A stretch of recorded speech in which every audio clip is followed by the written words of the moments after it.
Señor juez, voy a realizar la defensa de la detención ilegal del general Alfredo Cuellar, comandante de la guarnición militar de Cochabamba en los conflictos de Sacaba. Considero que la detención del general Cuellar es ilegal y vulnera sus derechos como ciudadano y militar consagrados en la Constitución en sus artículos 22, 23, 110, 115, 120, 244 y 180. Además que el tipo penal al que se le imputa no cumple con los presupuestos del tipo penal y la jurisdicción de competencia no son correctas por los siguientes fundamentos. En cuanto al tipo penal, mi defendido fue imputado por el delito de asesinato. Si analizamos este tipo, vemos que el sujeto activo, cualquier persona, el sujeto pasivo, la víctima, el verbo nuclear, matar, y el bien jurídicamente protegido, la vida, la acción típica en este caso no corresponde porque la conducta de mi defendido no subsume el tipo penal de asesinato, por lo tanto no cumple los presupuestos de los numerales 1 al 7. Como usted verá, señor juez, no se puede imputar al general Cuellar por este tipo penal por falta de acción y antijuricidad. En cuanto al tiempo, lugar y motivación, se presentan los siguientes argumentos de orden legal. Conforme lo dispone la Constitución en sus artículos 172, 245 y 246, la organización de las Fuerzas Armadas descansa en su jerarquía y disciplina, es esencialmente obediente, no delibera y está sujeta a las leyes y a los reglamentos militares.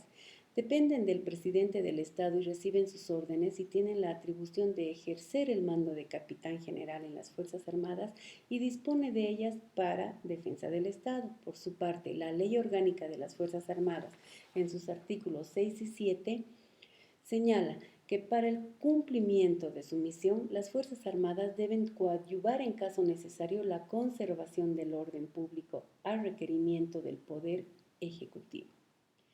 Y el artículo 8 de la referida ley señala que el presidente de la República, en uso de su facultad, dispondrá el empleo de las fuerzas militares para mantener el orden público cuando las instituciones legalmente constituidas para este fin resultaren insuficientes.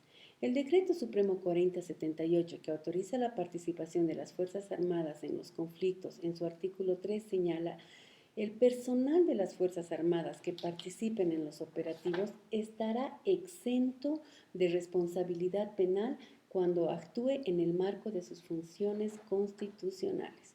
Como verá, señor juez, la participación del general Cuellar en los hechos de Sacaba se enmarcan en lo que señala la Constitución y la Ley Orgánica de las Fuerzas Armadas, y su participación no fue ilegal, por lo tanto su conducta no es antijurídica, ya que el general nunca tomó decisiones de operación. Es así que la Corte Interamericana de Derechos Humanos ha señalado que cuando los agentes estatales utilizan la fuerza letal, el Estado tiene la obligación de demostrar que su acción se justifica, en este caso con el Decreto Supremo 4078. En cuanto a la jurisdicción y competencia, en el artículo 180 es claro al señalar que la jurisdicción militar juzgará los delitos de naturaleza militar regulados por ley. Como verá, señor juez, más bien este artículo faculta a la jurisdicción militar el juzgamiento de delitos de naturaleza militar. La ley 025 en su artículo 29 es clara cuando señala que la función judicial es única, se ejerce conjuntamente con las otras jurisdicciones sobre la base de coordinación y cooperación, no usurpando jurisdicciones. Por tal situación, la jurisdicción militar es independiente, se puede relacionar sobre la base de coordinación y cooperación.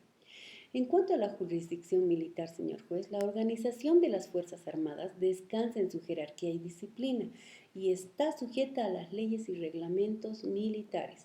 Es por esta razón que las Fuerzas Armadas, por las características de su especial misión, poseen su propio sistema de administración de justicia.